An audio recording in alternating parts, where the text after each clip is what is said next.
السلام علیکم defence lovers friends, defence updates میں پولینڈ کی جانب سے کوریا سے بہت بڑی ہتھیاروں کی ڈیل کی خبر پر بات کریں گے۔ روس کی چین اور شمالی کوریا سے ویپنز کی خریداری، امریکہ اور ترکی میں F-16 ایکوزیشن سے متعلق بات چیت، جرمنی کی یورو فائٹر ٹائفون ڈپلائمنٹ، انڈیا اور یونان سمیت دیگر اہم بین الاقوامی دفاعی خبریں بھی اس ویڈیو میں شامل ہوں گی۔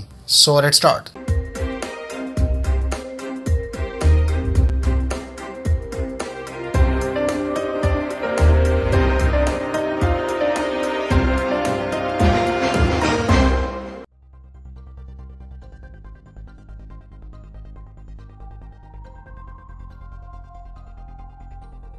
جنوبی کوریا اور پولینڈ کے درمیان آج اربوں ڈالر مالیت کی ڈیل سائن ہوئی ہیں۔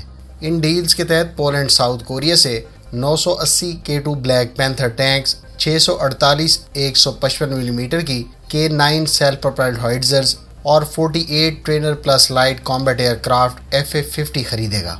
بہت سے یورپی ممالک ویسے تو اس وقت اسلحہ خریدنے کی دوڑ میں لگے ہیں، لیکن پولینڈ اس معاملے میں سب سے آگے ہے۔ خاص طور پر اگر ٹینک ایکوزیشن کے حوالے سے دیکھیں تو پولینڈ ایک طرف امریکہ سے 116 استعمال شدہ اور 250 نئے ابرامس ٹینک خریدنے کا اعلان کر چکا ہے۔ ادھر پولینڈ نے اپنی فوج کے زیر استعمال 80 کریب ہوائٹزرز میں سے 18 یوکرین کو ڈونیٹ کی ہیں۔ واضح رہے کہ کریب ہوائٹزرز میں بھی کورین K9 ہوائٹزر کی چیسی استعمال ہوتی ہے۔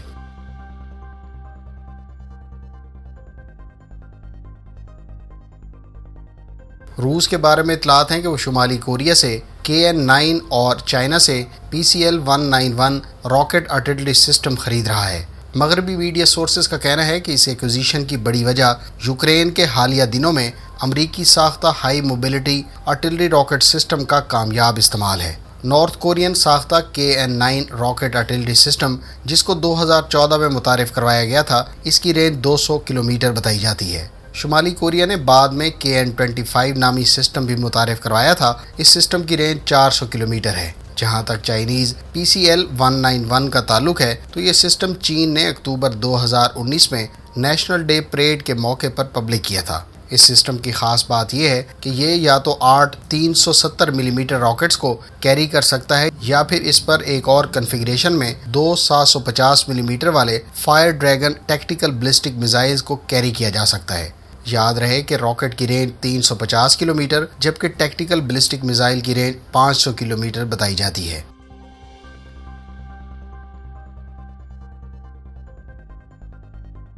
ترک کمپنی نے مقامی Sungur shoulder fire portable air defence missile system ترک آرمڈ فورسز کے حوالے کر دیا ہے۔ یہ سسٹم خاص طور پر ڈرونز اور ہیلی کاپٹرز کے خلاف ایفیکٹو ہے۔ اس سسٹم کو ترکی کی راکٹسان نے تیار کیا ہے۔ سونگر کے بارے میں کمپنی کا دعویٰ ہے کہ اس وقت مارکیٹ میں موجود امریکی ساختہ سٹنگر اور مسٹرل مین پورٹیبل ایئر ڈیفنس سسٹم سے یہ رینج میں بہتر ہے۔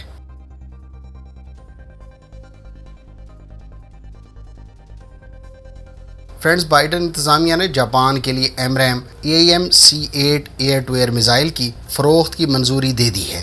جاپان امریکہ سے 150 advanced medium range air to air missile خریدے گا۔ اس ڈیل کی مالیت $290 ملین سے زائد ہے۔ واضح رہے کہ جاپان پہلے ہی AMRAAM میزائل استعمال کرتا ہے اور ان میزائلز کو جاپان متوقع طور پر اپنی ایئر فورس کے زیر استعمال F-35 اور F-15 طیاروں پر استعمال کرے گا۔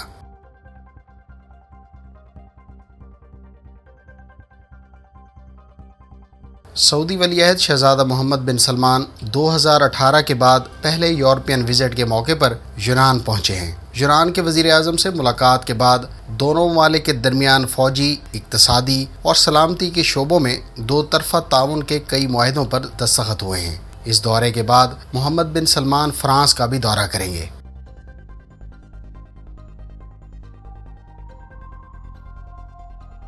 فرینڈز، ہندوستان ایروناٹیکل لمیٹڈ نے امریکی کمپنی ہنی ویل کے ساتھ $100 ملین کی ڈیل طے کی ہے۔ اس ڈیل کے تحت ہال ہنی ویل سے 88 انجنز اور متعلقہ کٹس حاصل کرے گا۔ یہ engines Hindustan trainer aircraft میں استعمال کیے جائیں گے۔ ہال کمپنی نے 40 basic trainer Indian air force کے لیے تیار کیے ہیں، لیکن ٹوٹل 70 ٹرینرز کی ریکوائرمنٹ ہے جن پر کام ہو رہا ہے۔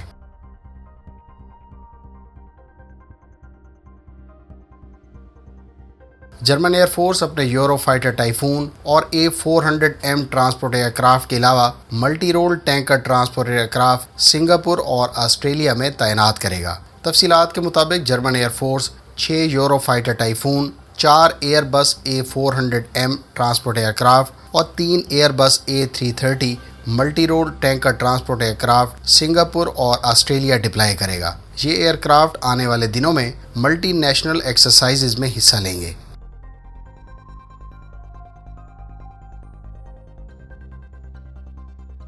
برطانیہ کی طرف سے منظور کیا جانے والا Starmer high velocity missile air defence system Ukraine کو ڈیلیور کر دیا گیا ہے۔ یوکرین کی جانب سے اس سسٹم کو ڈپلائی کیے جانے کی اطلاعات پہلے ہی منظر عام پر آ چکی ہیں۔ ٹوٹل 6 وہیکلز اور سینکڑوں میزائلز یوکرین کو فراہم کیے گئے ہیں۔ سٹار سٹریک میزائل سے لیس اس سسٹم کو ایئر کرافٹ، ڈرونز اور ہیلی کاپٹرز کے خلاف ہائیلی ایفیکٹو قرار دیا گیا ہے۔ یہ سسٹم ایئر کرافٹ ٹائپ کے ٹارگٹس کو 18 کلومیٹر کی رینج پر ڈیٹیکٹ اور ہیلی کاپٹرز کو 8 کلومیٹر کی دوری پر ڈیٹیکٹ کر سکتا ہے۔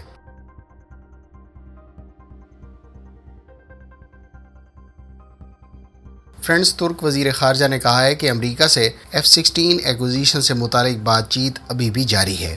ترکی کی جانب سے 40 F-16 بلاک 70 اور 80 طیاروں کے لیے اپ گریڈ کٹس کے حوالے سے کانگریس نے ان طیاروں کی فروخت کے لیے ان کو یونان کے خلاف استعمال نہ کرنے کی ترکی کے لیے شرط عائد کی تھی، جس کی وجہ سے اس ایکوزیشن کے امکانات کم بتائے جاتے ہیں۔ تاہم دونوں ممالک کے درمیان اس بارے میں ابھی بھی بات چیت جاری ہے۔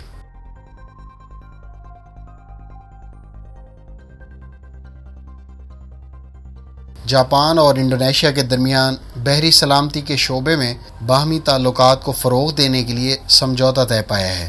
جاپان کے دارالحکومت ٹوکیو میں جاپان اور انڈونیشیا کے وزرائے اعظم کے درمیان مذاکرات کے بعد دونوں سربراہان نے بیانات جاری کیے۔ جاپان کے وزیر اعظم نے کہا ہے کہ جاپان انڈو پیسیفک میں امن و سلامتی کو یقینی بنانے کے لیے انڈونیشین بحریہ کو مضبوط بنانے میں ان کے ساتھ تعاون کرے گا۔ انہوں نے کہا ہے کہ جاپان انڈونیشیا کے انفراسٹرکچر اور آفات کے سدباب سے متعلق منصوبوں کی تکمیل کے لیے $318 ملین کا قرض بھی دے گا۔